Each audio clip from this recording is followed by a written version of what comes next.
वीरेश और गृहा नामक दो अच्छे दोस्त अपने परिवार के साथ रहते थे। दोनों बचपन से बहुत अच्छे दोस्त होने के नाते उनके दोस्ती के भरोसे पे एक लस्सी का व्यापार शुरू करके उसे चलाते हैं। हर रोज वीरेश और गृहन दोनों साथ में उनके लस्सी के दुकान को जाते थे और आते ही दुकान को साफ करके भगवान की पूजा करके लस्सी बनाना शुरू कर देते थे। इनके लस्सी के तैयारी के लिए हर रोज शाम को लीलावती नामक एक बूढ़ी औरत इन्हें दही देने दुकान आया करती थी। और बेटा, व्यापार कैसे चल रहा है? बहुत अच्छा चल रहा है दादी। आपकी इतनी उम्र आने के बाद भी इतना काम करने की क्या जरूरत है दादी? मेरी तो सिर्फ उम्र बढ़ रही है बेटा, शरीर का ताकत तो अब भी जवान है। ऐसे ही दही देने आके उनके साथ थोड़ा बातचीत करके हंस के चली जाती थी। गृहन और वीरेश को भी उनके बारे में अच्छे विचार थे। एक दिन जब लीलावती हर रोज की तरह दुकान को दही देने आई तो उसने देखा कि वहाँ वीरेश नहीं था। समय देख के, बेटा गृहन, लगता है वीरेश दुकान में नहीं है। जी दादी, नहीं है। क्यों, क्या बात है? इस वीरेश के साथ काम करके क्या ही कमा लोगे तुम? मैं जब भी देखती हूँ सिर्फ तुम सारे काम करते हो और वो वीरेश तो सिर्फ तुम्हें लस्सी के मटके देते रहता है। ज्यादा काम करने वाले को ही ज्यादा लाभ मिलना चाहिए। ये बात मैं तुम्हें बहुत दिनों से बताने की सोच रही थी। नहीं दादी, आपको जरूर कुछ गलतफहमी हो गई है। मुझे तो वीरेश ने ही लस्सी बनाना सिखाया। उसके काम ना करने का सवाल ही नहीं उठता। आप दुकान आते तो हैं, पर 10 मिनट से ज्यादा कभी नहीं रहती है। इसीलिए आप वीरेश के वास्तविकता से अनजान हैं। ठीक है, तुम्हारी मर्जी बेटा। मुझे जो कहना था मैंने कह दिया। चलो अब मैं निकलती हूँ। और जाते वक्त मन ही मन पछताती है कि उसे ये सब गृहन से कहना ही नहीं था।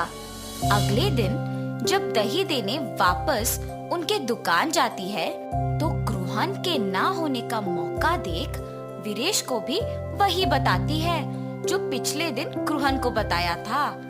गृहन उसकी बातों की विश्वास करता है मगर नजरअंदाज कर देता है और यही कहता है कि शायद उसने गृहन को सही तरह से नहीं समझा होगा। लेकिन वीरेश लीलावती के बातों से प्रभावित होकर गृहन पे उसके विचार बदल देता है। अब ये दोनों दो अलग दुकान खोलेंगे और मुझे ज्यादा दही बेचने को मिलेगा। वीरेश लीलावती के कहे बातों को जाके अपनी पत्नी को बताता है। आप कुछ मत सोचिए, मेरी बात सुनकर एक और लस्सी का दुकान खोल दीजिए बस। पर गृहन को क्या बोलूं? यही बोलिए कि जीवन में आगे बढ़ने के लिए ना अलग अलग व्यापार करना बहुत जरूरी है। पत्नी के प्रेरित करने पर वीरेश गृहन को एक नई लस्सी की दुकान खोलने की बात कह देता है और निवेश के पैसे गृहन से वापस ले लेता है। वीरेश के काम में और निर्णय में रुकावट ना बने इसीलिए गृहन उसे कुछ नहीं कह पाता और वीरेश के दूर होने पर बहुत दुख होता है। गृहन को दुखी होते देख उसकी पत्नी, आपको ऐसे दुखी देख मुझे अच्छा नहीं लग रहा है जी। आपको अपने मन को ये कह के संभालना होगा कि वीरेश जी की स्थितियों ने शायद उन्हें ऐसे करने पर मजबूर किया होगा। वही तो मुझसे नहीं हो पा रहा। और ऐसे अशांत मन से आप क्या ही व्यापार चलाएंगे? ठीक है, एक काम कीजिए। हमारे गांव में मेरे चाचा राधे नामक एक लस्सी दुकान चलाते हैं जो बहुत ही प्रसिद्ध है। वहाँ बहुत प्रकार के लस्सी बनते हैं। वहाँ जाके आप भी अलग प्रकार के लस्सी बनाना सीखिए। आपका ध्यान इस बात से हटेगा और व्यापार में भी वृद्धि होगा। सही बात है, वही करूँगा। ऐसे गृहन 6 गांव बाद वाले भीष्मा नगर में अपने रिश्तेदार के घर जाता है। अरे बेटा गृहन, कैसे हो तुम? तुम्हारी पत्नी कैसी है और तुम्हारा व्यापार कैसे चल रहा है? सब कुछ ठीक है मामा जी। आपके दुकान के अलग प्रकार के लस्सी आसपास के सारे गांव में बहुत प्रसिद्ध है, इसीलिए मैं भी उसे स्वाद करने आया। हाँ हाँ, 12 प्रकार के लस्सी है, तुम्हें जो चाहिए वो पी लो बेटा, चलो चलो जाएंगे। और चाचा जी ग्रुहन को उनके लस्सी का दुकान लेके जाते हैं। वहाँ पे लोगों की भीड़ लगी होती है। टिकट खरीद के लाइन में खड़ा होके इंतजार करने के बाद उन्हें लस्सी मिलती थी। ये सब ग्रुहन को बहुत नया और अलग लगता है। और दुकान के अंदर जाने के बाद वहाँ पे अलग तरह के लस्सी बनते हुए और बनाने का तरीका देख ग्रुहन भी वहाँ के कार्मिक के साथ लस्सी मिलाता है। और ऐसे ही जितने भी दिन उस गांव में रहता है, ग्रुहन अलग प्रकार के लस्सी बनाना सीख लेता है। वापस गांव आने के बाद ग्रुहन उसके दुकान में अलग तरह के लस्सी बनाना शुरू कर देता है। वो उसके दुकान के सामने लस्सी के रंगीले चित्र बनवाता है ताकि ग्रामीणों को पता चले कि ग्रुहन के दुकान में विभिन्न प्रकार के लस्सी मिलते हैं, और उसके नाम भी लिखवाता है। वहां से गुजरते हुए ग्रामीण उसे देख आश्चर्यचकित होके उसे पढ़ते हैं। इंडियन लस्सी, पंजाबी लस्सी, आम की लस्सी, नमकीला लस्सी, मीठा लस्सी, मलाई लस्सी, केले का लस्सी, मसाला लस्सी, केसर की लस्सी, चॉकलेट लस्सी, गुलाब लस्सी। ऐसे नए नाम और रंगीले चित्र देख गांव वाले भी उन नए तरह के लस्सियों को स्वाद करने आते हैं। ग्रुहन, कुछ विशेष बात है? इतने प्रकार के लस्सी, जरा मसाला लस्सी देना। और ऐसे मसाला लस्सी पी लेता है।